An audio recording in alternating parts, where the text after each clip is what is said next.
Reading Links Get in Trouble is a change of pace for our class because it's not a novel, and we've been mostly focusing on novels rather than short stories.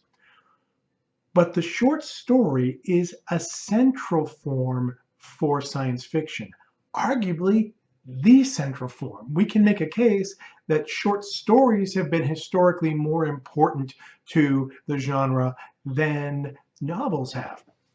Novels are great. Novels are fine. I don't regret any of them that I put on the syllabus, but it's not unusual that I put one book of short stories on here. It's odd that I won't put only one book of short stories on here.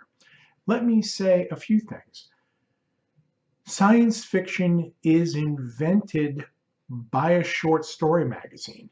I don't mean what we think of. We can define science fiction in various ways, and actually that turns into we will be chasing our tail logically if we do that. Policing that line is not intellectually productive. But the idea that science fiction is separate from other kinds of literature is an idea that is born at a particular moment that we can document. It starts in 1926. But what about H.G. Wells and Jules Verne and Edgar Rice Burroughs? They were writing long before 1926. Yes, they were. But they didn't say they were writing science fiction, and they didn't think they were writing science fiction. There wasn't a name for science fiction as a separate genre that would be published in separate venues. In 1926, Hugo Gernsback's Amazing Stories magazine, a name to conjure with, though the magazine itself was never quite as amazing as the title implies. There are more important magazines. I'm going to show you some in a minute. Hugo Gernsback's Amazing magazine said, no, this is what we want. We're going to reprint some Wells, some Verne, some Burroughs, things like that. This is a thing that is separate from other literature. We want more of that, please, writers, fans, write on in. For many years, all of science fiction specific publishing was short fiction magazines. There was nothing else. There were novels, but they were serialized in magazines. There was no separate science fiction book publishing until the very late 40s or early 50s with the rise of the paperback. So a crucial period of the history of this genre is short stories in magazines or nothing. That is how the genre evolved. And the short story remains the place where new talent incubates, where new voices develop, where new talents emerge. They're very important. Let me go through. In fact, so important is short fiction to science fiction and fantasy publishing that both of the major awards, the Nebula and the Hugo, give out 4 fiction categories a year. One for a novel, and one for 3 different categories of short fiction. So there's a Hugo and a Nebula for Best Novel of the Year and Best Short Story of the Year, but also for Best Novella of the Year, kind of thing between the novel and the short story, something about 20,000 words long, and Best Novelette. What is a novelette? A long short story, and the definition is usually a story longer than 7,500 words, shorter than about 15,000. It's a term really only for science fiction and fantasy publishing, but they give those awards. It's very important. So I don't have any issues of amazing stories, and I don't really want any. But let me show you. Here is the most important science fiction magazine of the Golden Age was Astounding Science Fiction. Here's a late copy from the 1950s. Here's from 1951. These are now very fragile. You can see rocket ships, all very exciting. There was the next most important magazine was probably Fantasy and Science Fiction, also with rocket ships, also from the 50s. And here's with, little green men messing with an astronaut.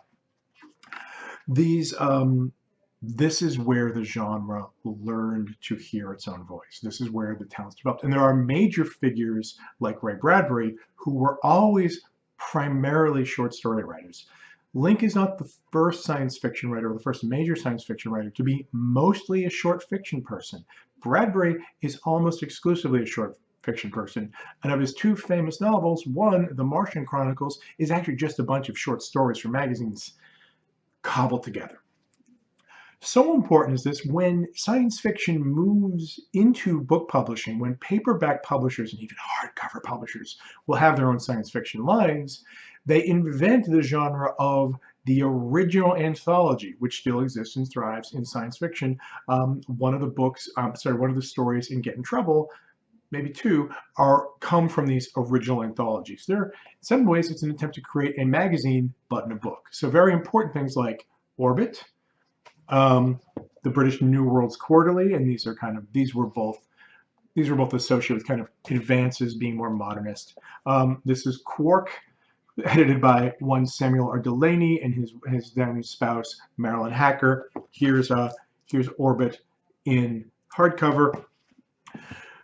Moving away from the magazines didn't mean moving away from the short stories. Let me show you a few more magazines. These still matter. Here is Astounding Fiction still publishes, but it changed its name. They always thought Astounding was cheesy, so they call themselves Analog now. It's very hard science. This is Analog from the late 90s.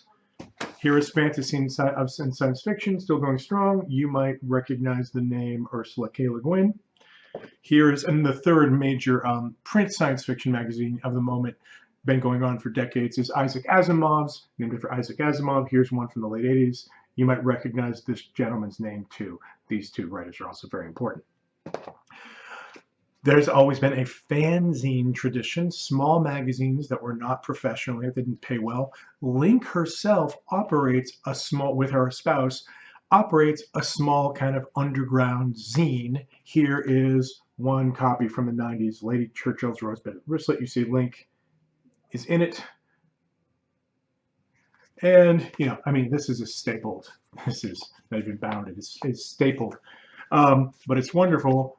Please, no one show this video to Kelly Link. But if anyone does, wonderful work, Kelly. Fabulous. And it continues today. The science fiction short story tradition continues today with online magazines, many of which are free, of which maybe the most important are Clarkesworld, certainly, Lightspeed, and the other one I'm forgetting that will show up in my comments and make an editor angry. But what I really want to do with these videos is make editors angry. So Link is a major talent who has been incubating for 25, 30 years inside the short story magazines, and has evolved just to become a better and better short story writer. She is famously, notoriously working on a novel at the moment. Much of her social media feed includes her wrestling with the challenges of writing a novel and the challenge of confidence. If you want to see a genius lack artistic confidence, or have that lack of artistic confidence that all geniuses have, but we don't get to see, Kelly Link's Twitter feed is, that's a stone cold genius. She's got the MacArthur Genius Grant, so it's official, and she's fretting about how her novel's going. So that happens in the world. Tolstoy hated his first draft too. He just didn't have Twitter. Link comes out of that tradition and is very interested. Link takes the short story seriously as a form. None of these stories are meant as introductions to a novel, ways to create a world that will later be explored in a novel. None of these are meant to become a franchise or a movie, any of that. Link is interested in the form of the short story as a short story that fulfills itself. She doesn't do recurring characters. She doesn't do any of that. She's interested in what a short story can do as a self-contained work of art all by itself. She is speaking from the heart of the science fiction and fantasy tradition, even though her reception goes well beyond that tradition.